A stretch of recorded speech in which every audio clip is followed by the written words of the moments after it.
The next speaker is Paul Appelbaum. He is Professor of Psychiatry, Law and Medicine at Columbia University Medical Center and Director of the SEER that is hosting you all. So hopefully all of you know Paul and love him.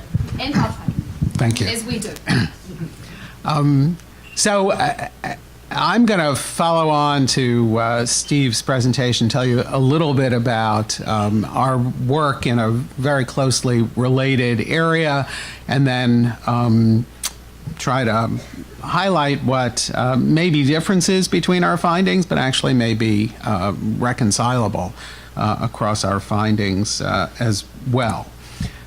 So just by way of background, and Steve alluded to this a bit, although the evidence is not easy to come by, it appears that behavioral genetic data are being increasingly used in court, particularly in criminal court. So Debbie Deno at Fordham Law School has done 2 surveys over the years of the use of behavioral genetic data, and showed that over a 13-year period, there were 48 cases that involved such data, and then in the next 4 years, there were an additional 33 cases, and unfortunately, she hasn't extended that work to the present, but there are reasons to believe that this approach has penetrated the criminal justice system, not just here in the United States. As you heard, Steve told you about one. There have been at least 2 cases in Italy where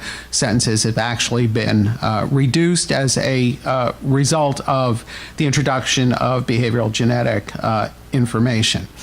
Typically, although not exclusively, such data are used at sentencing to mitigate the punishment. So somebody's been found guilty, now we're moving to the sentencing phase.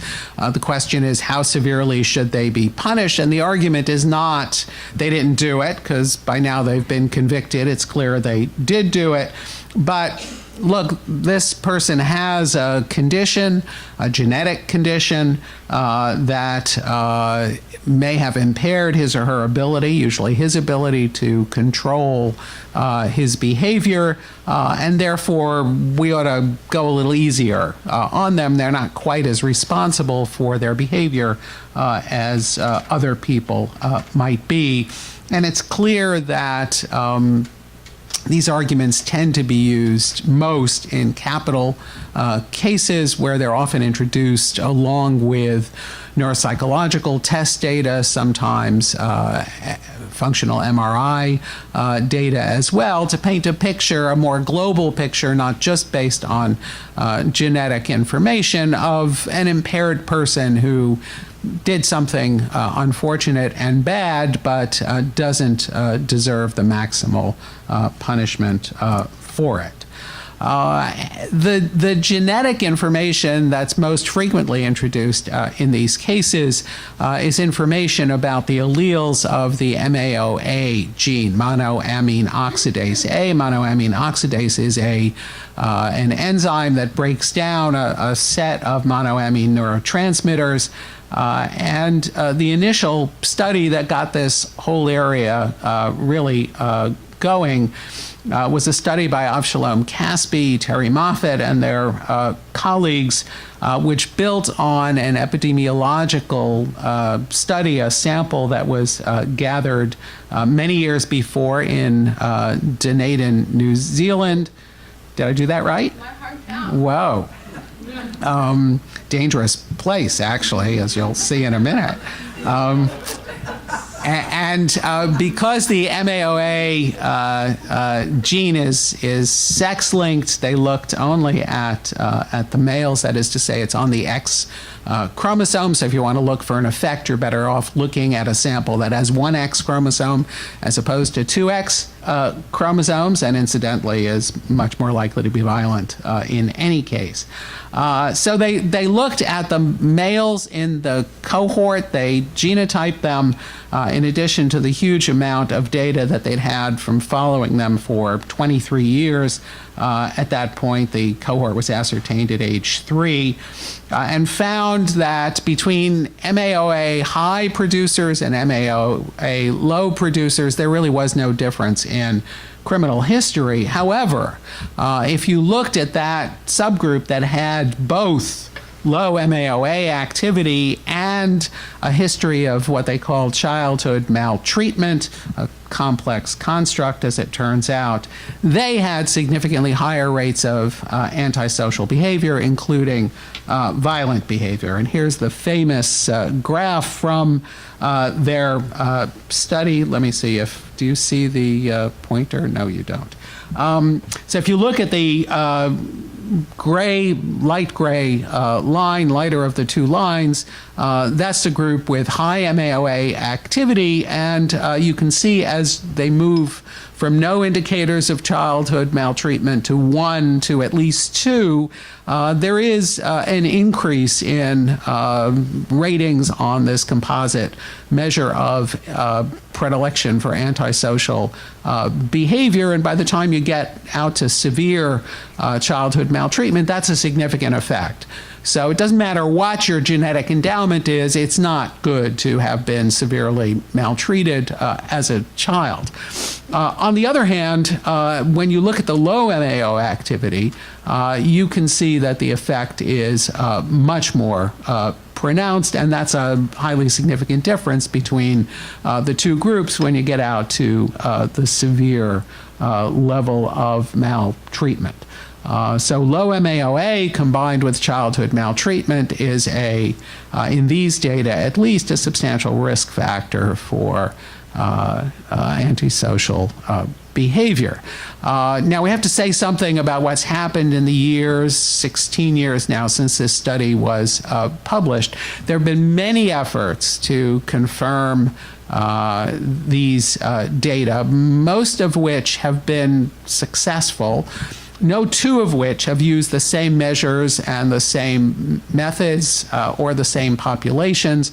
In general, they've been piggybacked on other studies that were being conducted for other reasons, and they used whatever data were available from those studies. So it's a complex data set to deal with. There have been a couple of meta-analyses that have tried to put this all together, which have tended to confirm the effect, although there was at least one meta-analysis that actually found a primary effect for low MAOA in the absence of childhood maltreatment. So still a lot of discussion about how valid these findings are, but that hasn't in the least stopped them from being introduced in the criminal justice system. Now, the introduction of such evidence is complex in the way Steve suggested when he talked about a double-edged sword.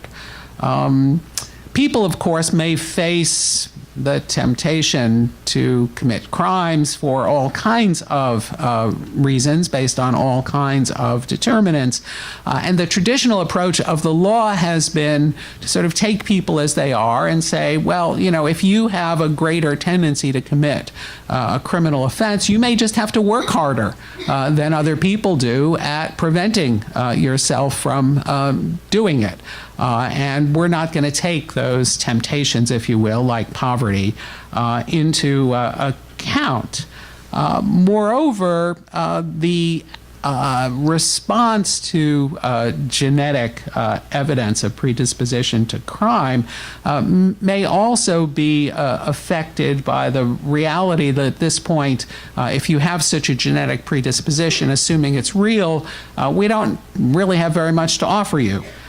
We don't have demonstrated interventions that will lower your risk, and so why we should take that into account is not entirely clear. That is, if your risk is higher, maybe what we ought to be doing is punishing you more severely and locking you up longer to protect the rest of us more effectively, as opposed to mitigating the punishment that you receive.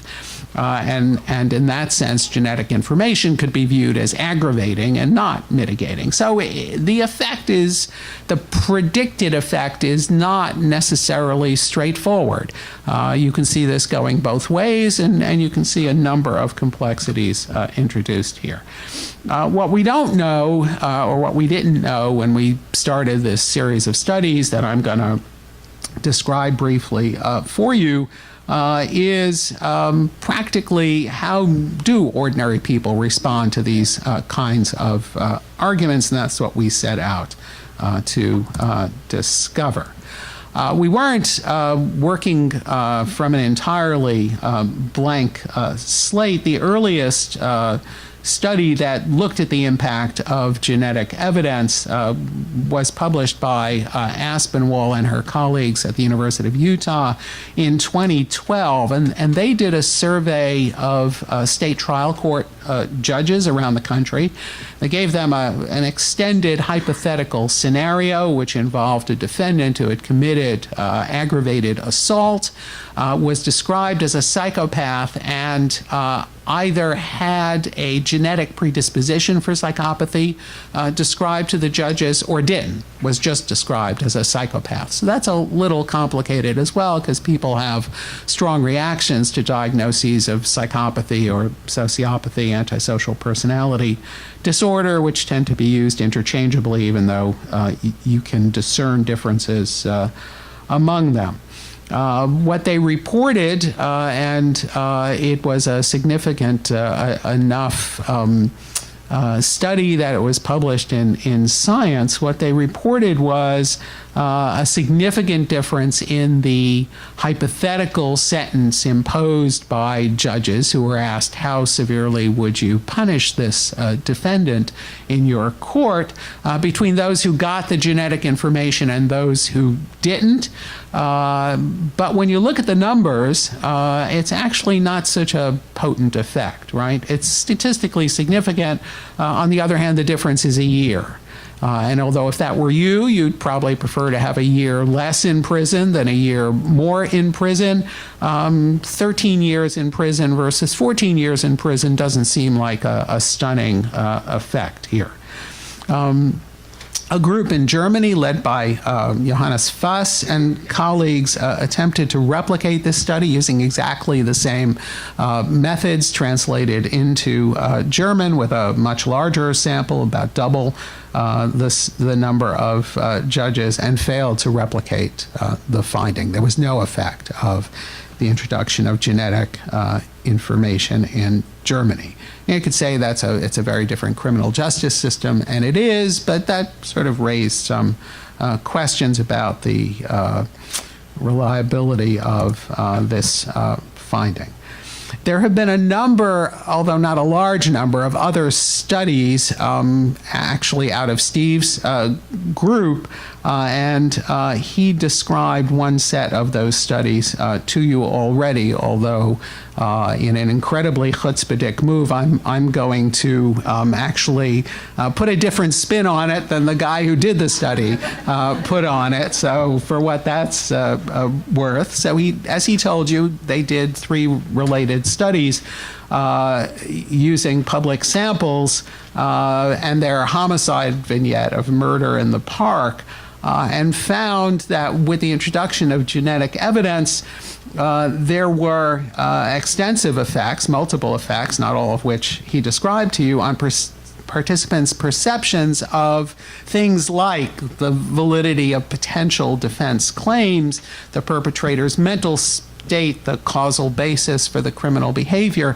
But when you got to the bottom line, interestingly, they did not find an impact on the verdict or the punishment selected. So there was no impact on whether people were liable to be found guilty or not guilty, or how severely they were punished. And this is a finding that sort of runs through a lot of the literature here, which is genetic information may change people's conceptualizations, but at least when you're dealing with criminal justice issues or related issues of socially disapproved behavior, the bottom line tends to remain the bottom line. It's difficult to show an impact, as I'll show you from our data. There was also an earlier study that Ilan Dar-Nimrod was the lead author on out of that group, which looked at a related issue. They offered people evolutionary explanations of sexual behavior. Of course, those are intrinsically, even if not explicitly, genetic, and found that such explanations as a primer failed to impact subsequent decisions about bail and punishment for sex-related offenses that were described in a series of vignettes. So, again, despite the enthusiasm, and there are, I should tell you, not a small number of articles in the law review literature encouraging attorneys to use these kinds of arguments, especially, but by no means exclusively, in capital cases. Such arguments began to be made even before the Caspi et al. Study, even based on much earlier and more remotely relevant data. Despite that enthusiasm among some members of the legal profession, the experimental data are not all that supportive of the approach. So we wanted to explore this issue with a large and representative sample of the general population, looking at a variety of legal contexts, as I'll show you, a variety of uses for genetic evidence, and with varying characteristics associated with the defendant and the criminal offense. We're also interested in some aspects of how the characteristics of respondents, which most people haven't looked at in detail, might affect their opinion. And we were also interested, since neuroimaging evidence tends to be used in these cases as well, in comparing the effect of genetic and neuroimaging data. So I'm going to describe one of our studies and one of the vignettes in that study in some detail, and then I'll summarize the other data that we have. So we used YouGov, which is a survey research firm that has an online panel that they can use to construct samples to your specifications. We said we want to match a random sample of the U.S. Population, and they gave us that. And for this first wave of our work, we used 3 vignettes, which focused on criminal sentencing in a non-capital case, the insanity defense, and capital sentencing. It's the capital sentencing case that I'm going to describe in detail to you to give you a sense of how we did this. We were interested in the characteristics of the respondents insofar as it reflected their political orientation, their belief in free will, and their knowledge of genetics. So here's the vignette. We told people that there was a man, we tried to pick racially neutral names here, Michael Burnett, age 23, with 2 older accomplices. He walked into a bank. They walked into a bank with masks on. Michael pulled out a semi-automatic pistol and demanded that everyone get on the ground. Everyone did, and the 2 accomplices, who also had guns, climbed over the front counter, started collecting money from the tellers while Michael stood guard at the front door. Responding to a silent alarm, a 9-year veteran police officer, Joe Harris, walks into the bank from a side door, yells, "Police, drop your weapons." Michael immediately whirls and shoots at Joe, whose back was facing him. Now here, we manipulated the degree of heinousness of the offense. So in the low heinous condition, Joe was hit once, fell to the ground, dies on the spot shortly thereafter. In the high heinous condition, Joe was hit once, falls to the ground. Michael walks over and stood over him and repeatedly fired his gun until it was empty. Joe was shot a total of 8 times and died on the spot. Okay, so people were randomized to one of those 2. The vignette continues. Michael's convicted of first-degree murder. He's now in the sentencing phase of the proceedings in most states, by the way, that have a death penalty, although it's limited to specific circumstances. Killing a police officer is one of those circumstances. At this point, you must decide the appropriate punishment for Michael. The prosecution is seeking the death sentence. The pre-sentence report noted, and here we manipulated prior criminal record, no prior convictions, several prior convictions for nonviolent offenses, or several prior convictions for felony assault and rape. Back to the vignette. State law requires that you consider whether there are any mitigating circumstances and whether the total of the mitigation is sufficiently substantial to call for leniency. We use New York law as our model here.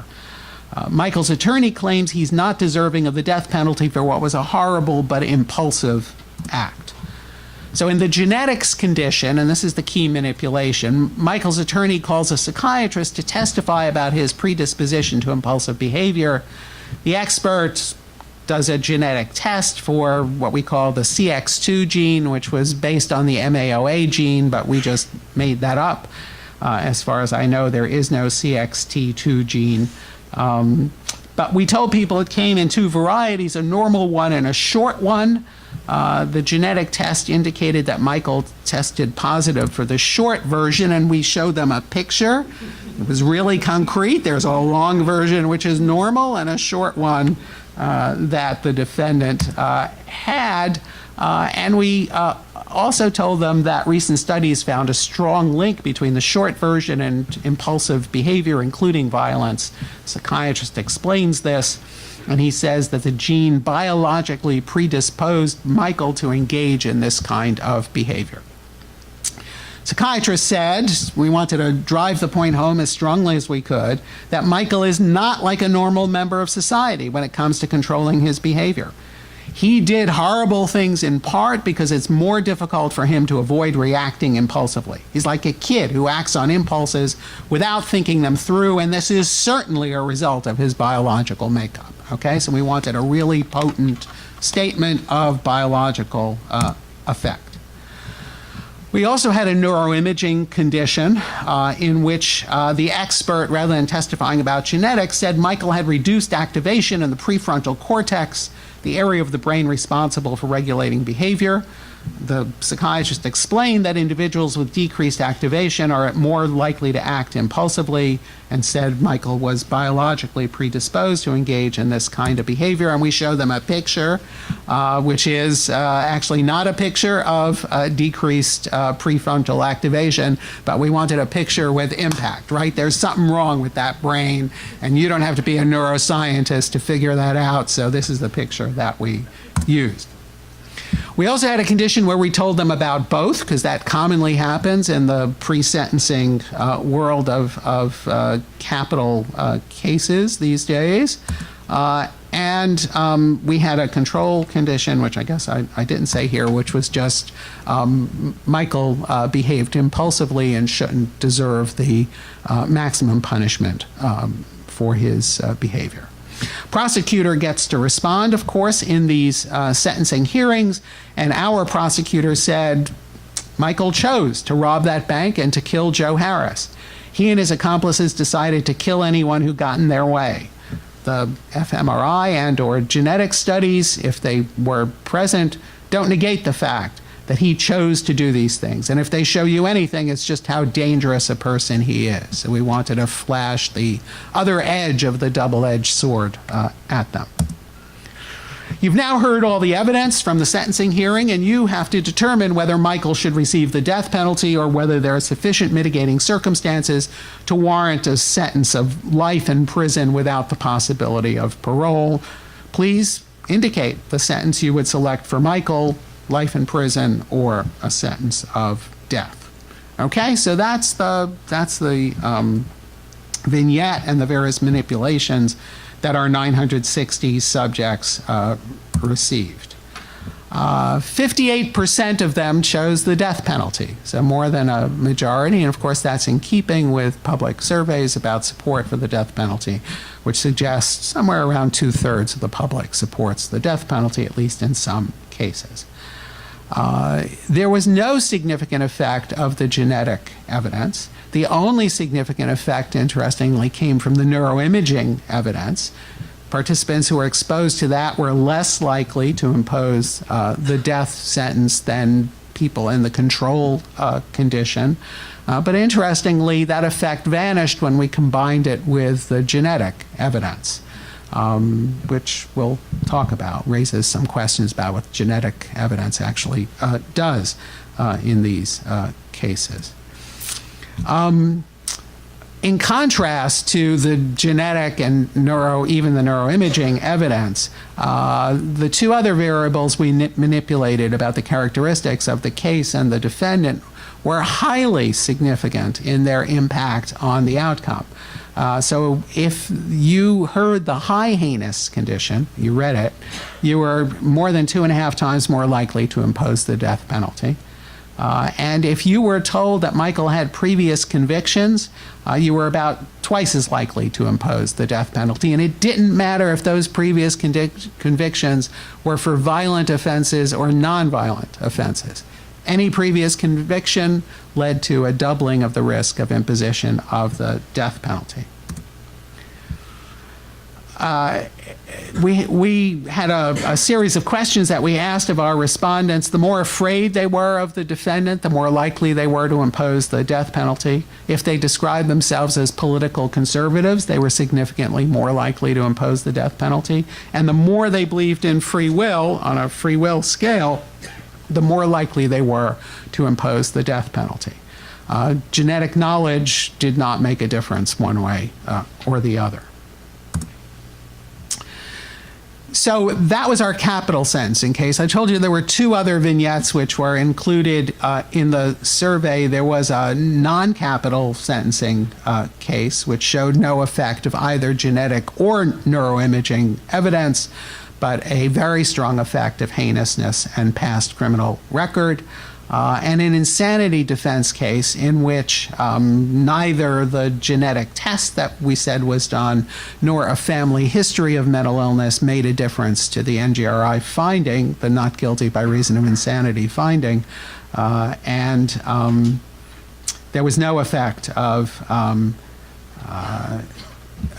the genetic evidence on either the diagnosis or it didn't matter whether we said he was genetically predisposed to bipolar disorder, which was the condition that the defendant had, or to act impulsively. In neither case did that make a difference in terms of the outcome. We also did a second wave of cases, which I'm not going to go into detail, but I do want to mention to you. We looked at the use of genetic and neuroimaging data in non-criminal settings where socially disapproved behaviors were involved. So we had a juvenile court case. We had a university disciplinary hearing for a guy who gets a little rowdy at a party and throws over a punch bowl and breaks it and breaks the window, but nobody gets hurt. And we had a vignette which involved a child who misbehaved at home. He was told to stay out of the cookie jar, and he didn't stay out of the cookie jar. And how should the parents respond to that? In none of those cases did the genetic evidence in quotes here, because they're, well, 2 out of 3 are not court hearings, make a difference, nor in the one case where we introduced neuroimaging evidence did it make a difference in the punishment selected. So the bottom line was always the bottom line. So we had 6 vignettes, actually 8, because we had an earlier pilot study that we had done. There were thousands of subjects when you totaled up the 3 studies altogether, over 2,000 subjects, and we had highly consistent findings of a lack of effect of genetic evidence on conviction or punishment, which I would just note is the same findings Steve had, although we did see findings in terms of impact on a variety of views along the way. We asked about different views in different studies. So why might that be? Like Steve and his group, we were curious about what the possible explanations might be. Well, one possibility, of course, is that people are just skeptical about science, and the enthusiasm of the defense bar is not matched by the enthusiasm of the general public. They may not understand genetic or neuroimaging evidence, and so they just put it out of their minds and focus on other aspects of the case, like how heinous the behavior was or whether the defendant had a prior criminal record. It may be consistent with Celeste's data that beliefs in genetic determinism and neurodeterminism are less prevalent than many people think. Ordinary people may just continue to see a role for individual choice and punish on that basis. They may, as Steve suggested, lead to countervailing beliefs. That is, perhaps genetic evidence induces a sense of reduced responsibility for behavior, but it may simultaneously induce a sense of an increased likelihood of repetition. If I tell you I'm predisposed to act in a particular way, that might not be all that reassuring to you, and those two effects may just cancel each other out. And finally, it may be that beliefs about the role of genetics in behavior, although they vary across the population, are not easily manipulated, including in the kinds of vignette studies that have dominated the field. And Matt, who will speak after the break, is going to show you some data that may speak to that, and we can talk more about more recent work that we've been doing. So let me share the obvious limitations of this kind of work. Most of it, ours and others, are based on relatively brief vignettes. That's very different as a stimulus than sitting through an entire criminal trial. We can't rule out the possibility that the results would have been different if we'd had a more extensive presentation of video rather than a written presentation, or had simply framed things differently, and you never know that when you're doing vignette work. And our sample, although representative of the general population of the U.S., wasn't a strictly random sample, and so perhaps that would have been different as well. So these are my colleagues, and particular thanks are owed to Nick Skurich, who's a research psychologist at UC Irvine. Two of our fellows, Ray Rad and Andrew Koppelman, were involved as well, and NHGRI funded this work through our SEER. The bottom line from our work in this area suggests that despite the great enthusiasm and concern about the introduction of behavioral genetic evidence and the impact it will or should have on the criminal justice system, there may be less here than meets the eye, and that may be because of the very complex ways that we've started unpacking at this meeting in which people respond to genetic data.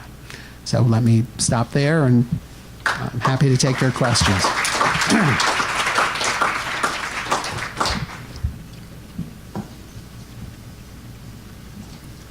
I'm wondering if anyone's looked at similar data in schools among teachers, for instance. Like, would a teacher treat a child differently?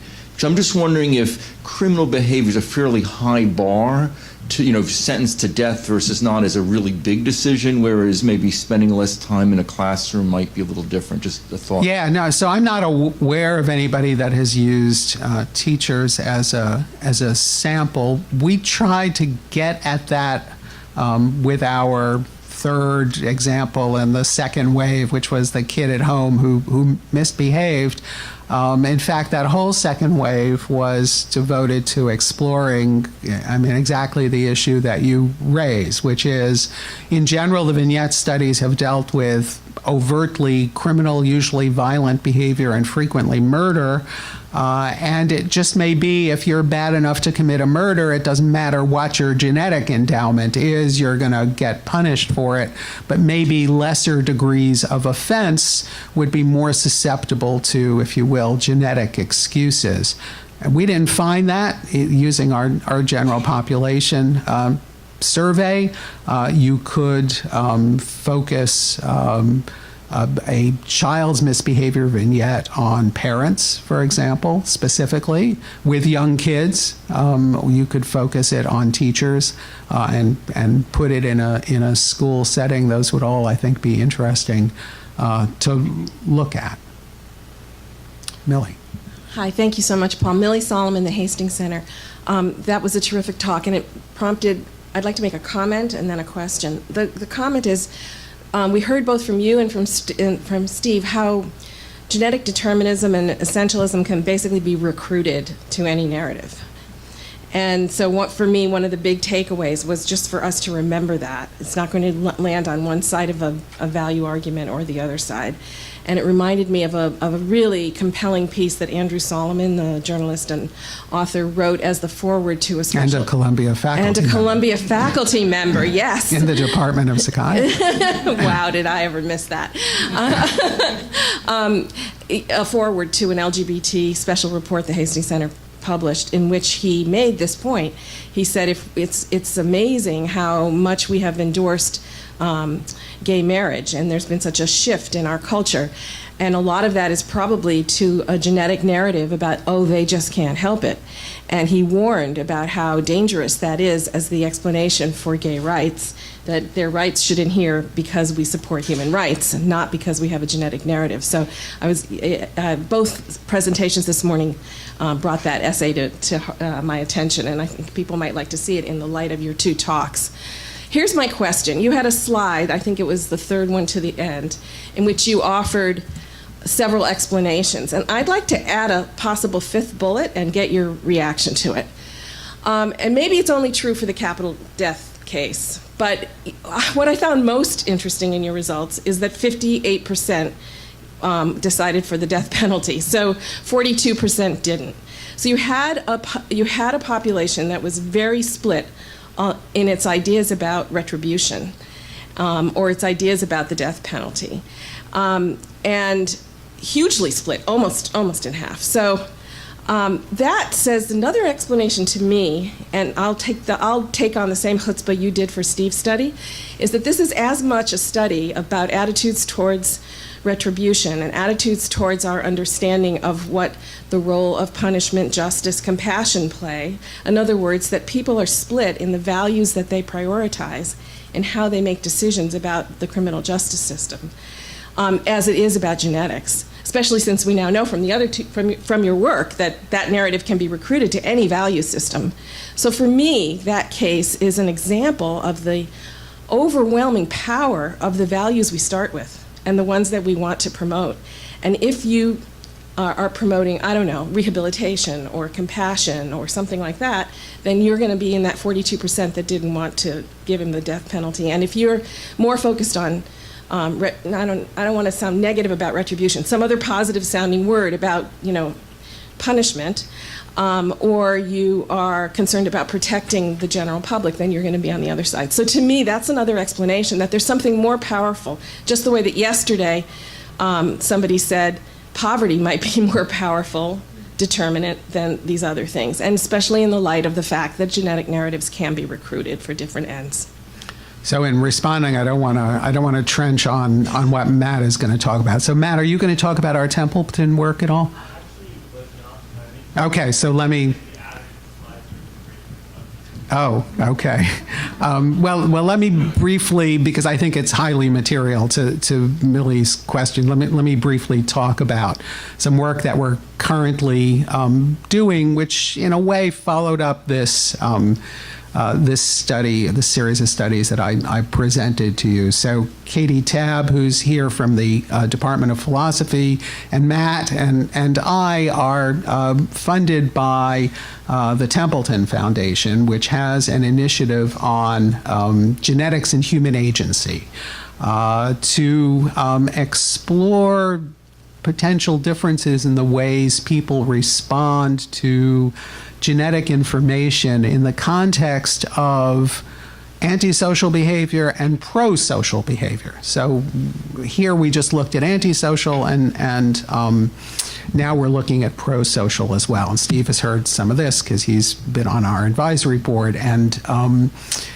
in the series of studies that we've been doing, which I'll just summarize at a very gross level, we have found consistently, with now more than 6,000 subjects, that people are much more willing to accept and respond to genetic explanations of pro-social behavior than they are of antisocial behavior, okay? Which I have to tell you was exactly opposite to the instinct that I had coming into this work. I thought it would be exactly the opposite because there's been all this stuff out there in the media about warrior genes and criminality.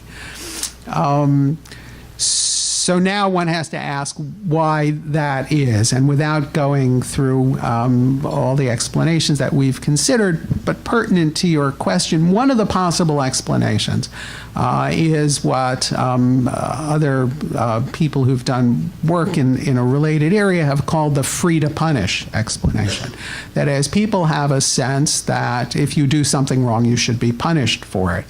And it's that pre-existing commitment that determines how they respond to the genetic information. If the genetic information you give me is going to get in the way of my punishing somebody who does something bad, and in general, we're not talking about criminal bad. We're talking about, not good, not commendable behavior, but not criminal behavior, then I'm not going to accept your genetic explanation. But if you're telling me there's a genetic explanation for pro-social behavior, that really doesn't make much of a difference to me. So if you say it's true, so it's true. I'm more willing to accept that. So that might support what I'm proposing here. I'm hypothesizing that there's a deeper, more originating value set. And I'm sort of thinking of Jonathan Haidt's work and all the work we're seeing out of moral psychology and out of cognitive science. If your orientation is towards punishment, then that's where you're going to go. If your orientation is towards compassion or some other thing, that's where you're going to go. And that also reinforces what we heard from Celeste yesterday about the strategic use of these arguments. Yeah, absolutely. And it raises further questions about the use of this evidence in criminal settings. It may be that the belief that it will actually sway people is misplaced. Thank you. Okay. Hi, Paul. Thank you. Fascinating. This is not my area at all, so my thoughts are still forming. And in the service of listening to what you were just saying, I didn't have an opportunity to refine what I wanted to ask. But the second bullet point here about human choice, one of our cultural values is autonomy, the bootstrap metaphors, right? And our criminal justice system, from what I understand of it, so much is about motivation. And we still call it a penitentiary. The idea is that we are rehabilitating. I mean, that's the myth, that we're rehabilitating. So I'm wondering if, even outside of the essentializing genetics piece of this, if you see a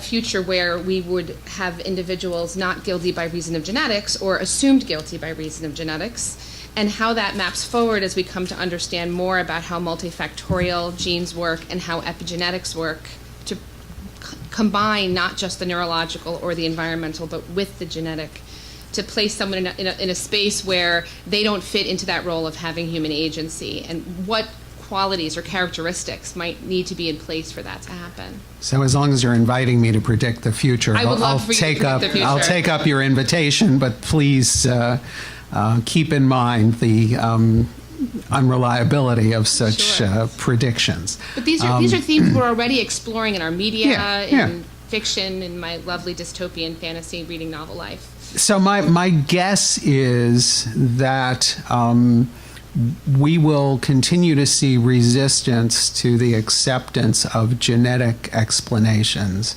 and resistance to their use as a justification for more of a rehabilitative as opposed to a punitive focus in the criminal justice, in the correctional system, until we get to the point where we can do something about it. At that point, I think it will become a more potent argument to make, in the same way that, although insanity arguments based on mental illness tend overwhelmingly to be unsuccessful, they are nonetheless more successful than genetic arguments. And I think that's in large part because there is something you can do about the treatment of mental illness in a way there isn't for low MAOA So then taking productivity. this back into my comfort zone, which is the area of inherited cancer predisposition, when there is something that can be done, right, back to actionability, about BRCA before diagnosis, i.e. reconstruct, total mastectomy, oophorectomy, and that is not done and someone gets a cancer diagnosis and that's more expensive to treat than the surgery will have been, are we at that point going to withdraw insurance funding, right? It's because there was an opportunity for human choice that was not taken. And how does this particular way of thinking about choice and prevention shift then into that healthcare setting? Yeah, it's a transfer of the double-edged sword into the healthcare setting, I think. So do I not have till 10:30? 10:30. Oh, okay, I made a mistake. Okay, good. Wrong, you've got 10 more minutes. Okay, so you can ask expansive, lengthy questions, and I'll give you similar answers. Steve Foppel from Rockefeller. I have two questions about methodology and the way they apply equally to this presentation and the previous one. One's rather mechanical, the other may be more substantial. The mechanical question is, this is deceptive research. It would be interesting to hear more about the consenting process and also about the disabusing process afterwards, because it would be not just a matter of intellectual interest, but a matter of social responsibility to understand whether a deceptive account of the effect or non-effect of genetics on something, to what extent that was cancelable by enlightenment in the course of the canceling out the deception. So let me respond to that, and then you can ask part two. So the answer is we had a little debriefing intervention afterwards, which I don't recall by heart, but was along the lines of actually we don't know a lot about the extent to which genetics or neuroimaging findings actually influence behavior. That's a subject of active research, and in this study, for the purposes of our research, we emphasized one or the other, but you should know that in fact this is still basically an open question. Right, so just on that point, there's always the question in these discussions of whether people believe what you've said. And in fact, once you've stirred the pot, it may stay stirred. I mean, there may be then a predisposition to believe that there's the susceptibility or whatever. Sure, and like most people, we didn't measure the effectiveness of our debriefing. Right, and I just don't know mechanically how you do this with an MTurk thing, but we can talk about that offline. The potentially more substantial point relates to the disconnect between what goes on in discussions like this in the real world. I mean, we may lament the lack of influence from us to them, but it seems to me that we're being a little impervious to the outside world coming into ours. And in particular, it seems to me in this research, a lot of looking under the street lamp where it's easier to look rather than looking at real world situations. And there's certainly a lot of experience out there. There are actual trials where such claims have actually been made. It's tougher work, and it's hard to see whether it could be done cleanly. And there may be reason to shy away from it for that reason, but we're in a realm here that is complex. And in the natural sciences, there's an intrinsic justification because of the simplicity of the underlying reality. For instance, reduce a falling grapefruit to a point mass when you're studying its kinematics. But here we have an intrinsically shaggy reality. So you could look at actual cases. You could actually take as research subjects members of juries in cases where such evidence had been adduced or not. So it'd be interesting to hear about the possibility of doing such work and the potential invalidity of work that doesn't take into account. So the idea of using a general population sample 18 and over was in fact to, although we for most of these vignettes, we didn't query jury eligibility. That is, are you a citizen? Have you been convicted of a felony? Or do you have some other exclusion from jury eligibility? I think it's reasonable to assume that this is, by and large, a jury eligible population. For the death penalty case, we did, in fact, put them through the death qualifying question that is asked of jurors in the selection process for a capital case, which is, are there any circumstances in which you would impose the death penalty? If there are none, then you're off the jury. And so we excluded people from this vignette on that basis as well. Let me just say something briefly about looking at actual legal cases, because that's how work in this area started. That's what Debbie Deno did in her first survey of behavioral genetics cases. It is very messy work. It's messy work because they're hard to find. She limited herself to appellate cases, which are a bad representation of all the cases that are out there. And it's messy because cases are complex and many arguments are made, of which the genetics argument may be only one. And when she looked at her cases and attempted to assess the effectiveness of the behavioral genetics claims, she was forced to conclude that it was impossible to do so. She couldn't identify cases. What you need is a case where a judge says, because of that, I'm reducing the sentence. And that just didn't happen. And so it is there is a real world out there, but the real world is sufficiently messy that I think those of us interested in this area have been driven to do this kind of work with more controlled stimuli and respondents. Well, there's certainly an attraction for the laboratory hypothetical, but there's also a concern, this research is being done, and it's being done publicly and poorly by journalists who interview juries and opine on what happened. So to the extent that it might be possible with large data sets, with some kind of regression analysis, we have ways of cutting through cloudy data. So yeah, interviewing jurors is certainly one possibility, but that presumes identifying the trials in which this evidence is being introduced, which actually turns out to be remarkably difficult. Yeah. Hi, Paul. Zach Celeste, Case Western Reserve University, lately of the Hastings Center. Going back to the question of limited impact, correct me if I'm wrong, but it was my understanding that there was some enthusiasm when they were drafting the DSM-5 of sort of including genetic information in diagnosis of mental illness. And in the end, that was not the case of what was published.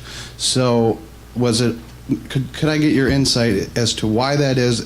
Was it just the view of the consensus that it wasn't ready for prime time, and is that sort of reflected in expert testimony of psychiatrists at trial? So with regard to the DSM process, with which I was involved as a member of what they called the Summit Committee that reviewed all the proposed diagnostic criteria before they were finally accepted by the APA Board of Trustees. I can tell you that there were no genetic findings strong enough and pathognomonic enough of a given diagnosis to warrant inclusion, despite the hopes that were expressed more than 10 years before when the process started. Moreover, there's only one diagnosis in the entire DSM-5 that has a biological marker associated with it, and that is narcolepsy. No other. We're just, we weren't there yet then. I think we're not quite there yet now. We may get to the point where polygenic risk scores might become either required or more likely alternate diagnostic criteria, but that's still down the road. I think once we get there, maybe that's when it can be sort of part of the evidentiary standard of getting an NGRI or something like that. But yeah, I agree with you. I don't think we're quite there yet. Yeah, and are the expert witnesses, this was your second question, sufficiently cautious in stating causal connections when they do introduce behavioral genetic data, which again are usually introduced about behavior as opposed to diagnoses per se? Not always. Okay. Not always. Thanks. Hi, so this is Celeste Condit from University of Georgia. One of the things methodologically, the so what question, right? So one of the things that we are thinking about is what kinds of research goes forward, and then also I think a lot of us are also thinking about like how do we do something different in society, right? So one of the things that your research does that I think is a little different, that cuts both ways or contributes both of those, is that piece of the refutation by the other attorney, right? Because in most of our studies, we give people like one view, and we don't put views into context. And so if in the real world the views are in contest, we probably ought to attend more to that. And how does the contest play out, right? And so that's a method thing for us to think about. But then in the real world, I think it also bears on, several of us, and I think including you, have commented on the problem of the DTC, that, it just seems like this unchecked force, because they get the message, right? And there isn't a lot of counter message to what they're saying. If they say it's, essentialized genes, then, that's all that's heard in the commercial space. And similarly, Barb was talking about the newborn testing, right? That it seems to have just come as this, top-down block. So, in the real world, it's really hard to imagine how we intervene in the commercial space, but that might be something to take on. And then also maybe in this newborn there are better places, because expertise has more of a role there to kind of intervene there, to say at least, hey, we can't argue that our way is right, but we can at least argue that voice has to be there, so that it's a fair choice. Or yeah, whatever. so we very much wanted to include the prosecutor's countervailing argument, because that's how it happens in the real world. On the other hand, we had pilot data which failed to show an effect of the genetic evidence, okay? And so we were coming into this full-fledged study looking to make it as impactful as possible. We wanted to know if you did everything you could, would there be an effect, even if it was not entirely representative of what would go on in the real world. And so for this study, we added those graphics. I showed you one of the two of the graphics that we used. We had some others as well for the other vignettes. We made the expert's testimony as punchy as possible, even if it somewhat overstated what you could draw from these data. And although we wanted to include a countervailing argument by the prosecutor, we limited it to a relatively short argument, right? Because we wanted it to be there, but not to be so strong that it might overwhelm a genetic effect if there was going to be a genetic effect. So we wanted to give the genetic effect the best chance it could have to come out if it was there. And it's still hiding.